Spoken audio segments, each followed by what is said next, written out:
छठ मैया की जय। आदित्य नारायण भगवान की जय। आप सबको छठ पर्व की बहुत बहुत बधाई। दोस्तों, मैं आज आपके लिए लेकर आई हूँ छठ पूजा की कथाएं, उसका महत्व और पूजा विधि।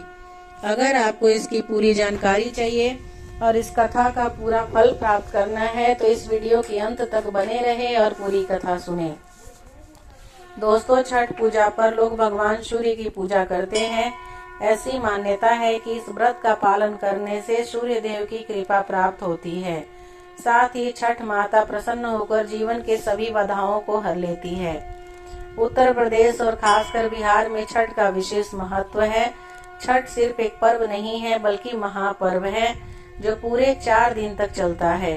नहाए खाए से इसकी शुरुआत होती है जो डूबते और उगते हुए सूर्य को अर्घ देकर समाप्त होती है।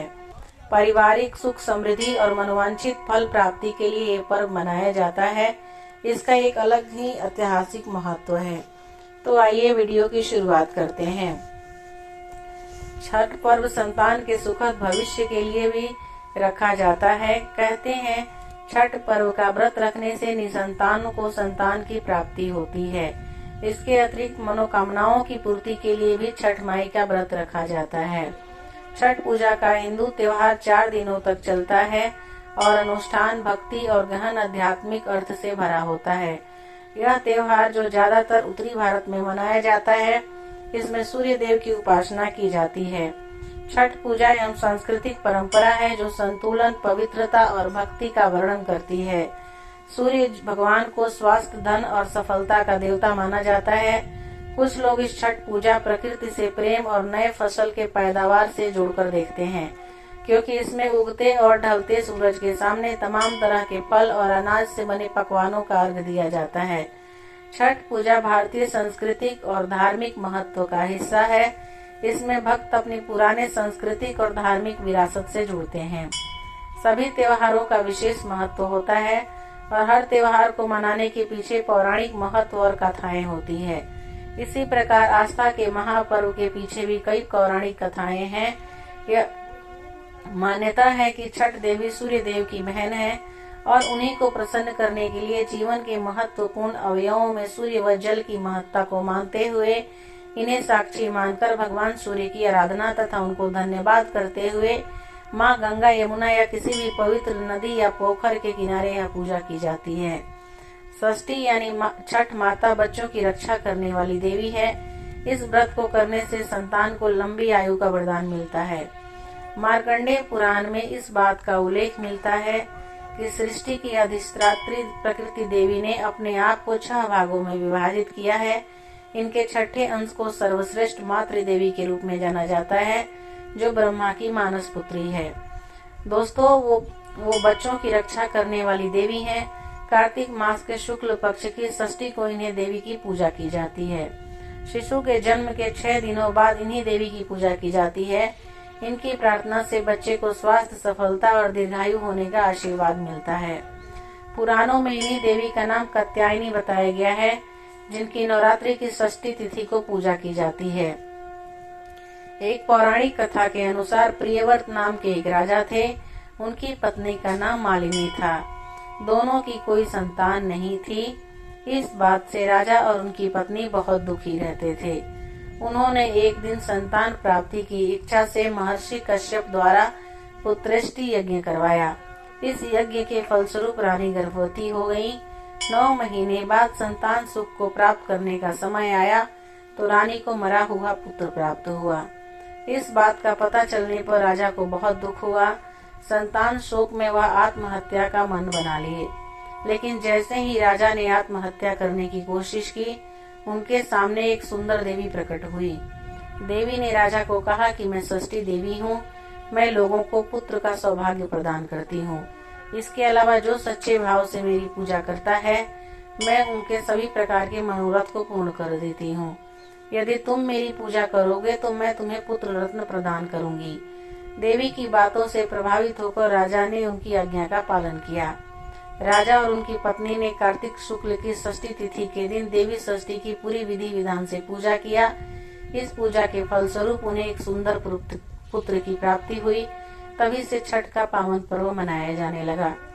एक अन्य पौराणिक कथा के अनुसार मान्यता है कि जब राम सीता 14 साल के वनवास के बाद अयोध्या लौटे थे, तब रावण वध के पाप से मुक्त होने के लिए उन्होंने ऋषि मुनियों के आदेश पर रायसूर्य यज्ञ करने का फैसला किया। पूजा के लिए उन्होंने मुग्दल ऋषि को आमंत्रित किया। मुग्दल ऋषि ने मां सीता पर गंगाजल छिड़क कर पवित्र किया और कार्तिक मास के शुक्ल पक्ष की षष्ठी तिथि को सूर्य देव की उपासना करने का आदेश दिया। इससे सीता ने मुग्दल ऋषि के आश्रम में रहकर 6 दिनों तक भगवान सूर्य की पूजा की।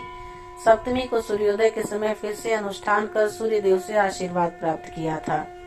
एक अन्य कथा के मुताबिक, एक अन्य हिंदू मान्यता के मुताबिक कथा प्रचलित है कि छठ पर्व की शुरुआत महाभारत काल से हुई थी।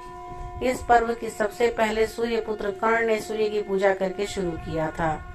कहा जाता है कि कर्ण भगवान सूर्य के परम भक्त थे और वो रोज घंटों तक पानी में खड़े होकर उन्हें अर्घ देते थे। सूर्य की कृपा से ही वह महान योद्धा बने। आज भी छठ में अर्घ दान की यह परंपरा प्रचलित है। छठ पर्व के बारे में एक कथा और भी है। इस किंवदंती के मुताबिक जब पांडव सारा राज्य पाट जुए में हार गए, तब द्रौपदी ने छठ व्रत रखा था। इस व्रत से उनकी मनोकामना पूरी हुई और पांडवों को उनका सब कुछ वापस मिल गया। लोक परंपरा के अनुसार सूर्य देव और छठी मैया का संबंध भाई बहन का है, इसलिए छठ के मौके पर सूर्य भगवान की भी आराधना फलदायी मानी गई है। पौराणिक कथाओं के अनुसार जब ब्रह्मा जी ने सृष्टि की रचना प्रारंभ की, तो उन्होंने अपने शरीर के 2 हिस्से किए, दायां भाग पुरुष और बायां भाग प्रकृति। प्रकृति के छठे भाग से षष्ठी देवी की उत्पत्ति हुई है। इनको देवसेना भी कहा जाता है। जो व्यक्ति षष्ठी देवी की पूजा करता है, उसके मन की मुराद अवश्य पूरी होती है। दोस्तों, छठ पूजा करने के लिए व्रती को कड़े नियमों का पालन करना पड़ता है। छठ पूजा के दौरान साफ सफाई का विशेष महत्व रखा गया है। छठ की शुरुआत नहाए खाए से होती है। इस दिन चावल और लौकी की सब्जी बनाकर खाते हैं। इसके अगले दिन खरना होता है। खरने वाले दिन गुड़ और चावल की खीर बनती है। इस खीर को खाने के बाद 36 घंटे का उपवास शुरू होता है। तीसरे दिन शाम को डूबते सूर्य को अर्घ दिया जाता है। इसके बाद दोस्तों, छठ पूजा में प्रसाद का काफी महत्व होता है। खास तौर पर बांस के सूप में छठ के प्रसाद को सजाकर पूजा किया जाता है। सूर्य भगवान को अर्घ देते वक्त बांस के इस सूप को हाथ में रखते हैं। प्रसाद में फल, नारियल, गन्ना, सुपारी, सिंघाड़ा, मूली और खास तौर पर आटे का ठेकुआ तैयार किया जाता है। ठेकुआ के बिना छठ की पूजा अधूरी मानी जाती है। इसलिए व्रत खरना के दिन घर वालों के साथ मिलकर छठ मैया को चढ़ाने के लिए ठेकुआ बनाते हैं। ठेकुआ बनाने के लिए भी आटे का शुद्ध होना जरूरी होता है। कई जगहों पर लोग गेहूं की पहली फसल आने पर उसी गेहूं के आटे का ठेकुआ बनाते हैं।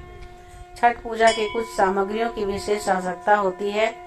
माना जाता है कि इन पूजन सामग्रियों के बिना छठ पर्व पूरा नहीं होता है।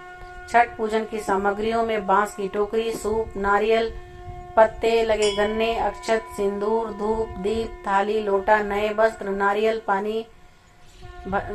पानी भरा हुआ, अदरक का हरा पौधा, मौसम के अनुकूल फल, कलश, कुमकुम, पान, सुपारी, ये सब जरूरी होता है।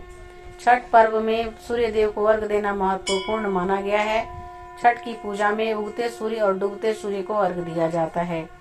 5 नवंबर को नहाए खाए से छठ पूजा की शुरुआत हुई है।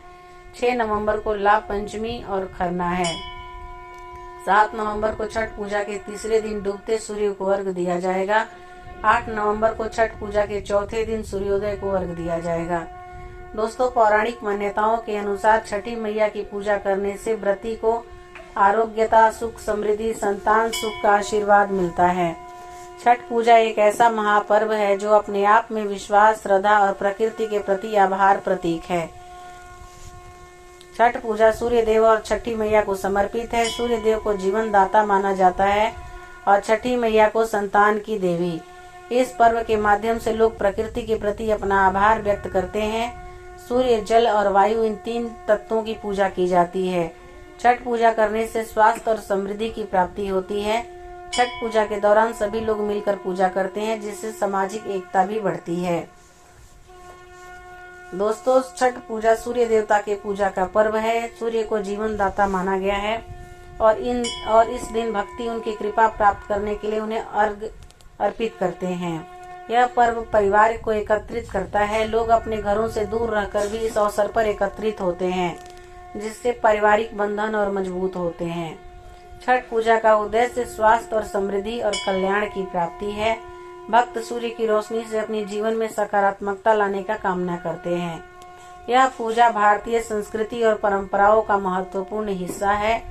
इसे मानने से हमारी सांस्कृतिक धरोहर को बनाए रखने में मदद मिलती है।